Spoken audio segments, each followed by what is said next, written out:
हालांकि मुख्यमंत्री ज़रूर नीतीश कुमार हैं, लेकिन सबसे बड़ी पार्टी बिहार विधानसभा में इस समय भारतीय जनता पार्टी है।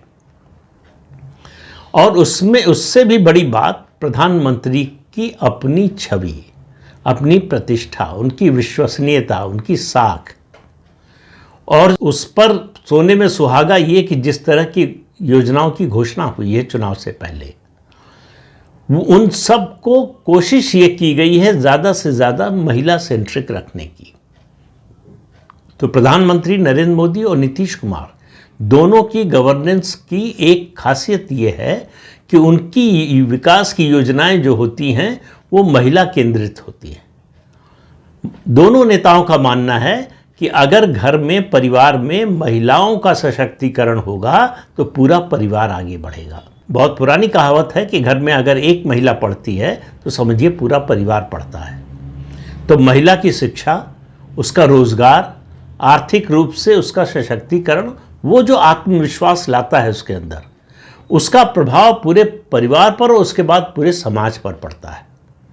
इस दृष्टि से देखा है विकास की योजनाओं को प्रधानमंत्री नरेंद्र मोदी और मुख्यमंत्री नीतीश कुमार ने। दूसरा, लोगों को क्या तय करना है? लोगों को फिर कह रहा हूं कि तय करना है कि जंगल राज वापस चाहिए या फिर सुशासन चाहिए।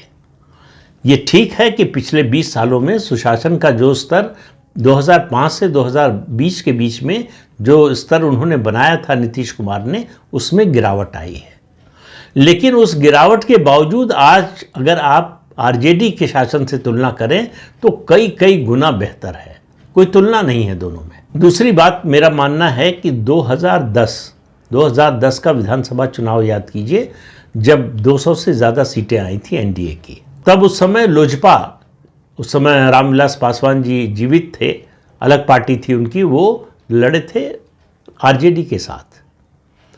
चिराग पासवान इस समय एनडीए के साथ हैं, जीतन राम मांझी एनडीए के साथ हैं, उपेंद्र कुशवाहा एनडीए के साथ हैं। तो एनडीए का कुनबा बढ़ा है और इन सब पार्टियों का, छोटी छोटी पार्टियां हैं लेकिन अपना जनाधार है, और इन छोटी पार्टियों में सबसे बड़ा जनाधार है चिराग पासवान की पार्टी का। लोजपा, रामविलास पासवान उसका नाम है, उनके चाचा अलग हो गए तो पार्टी में बंटवारा हो गया था।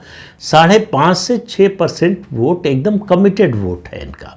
उसके अलावा दोनों नेताओं यानी प्रधानमंत्री और मुख्यमंत्री की छवि, विकास के लिए उनकी जो दृष्टि है, उसका प्रभाव, बिहार के लोगों को उम्मीद है कि अगर जो अच्छा हो सकता है वो यही गठबंधन कर सकता है।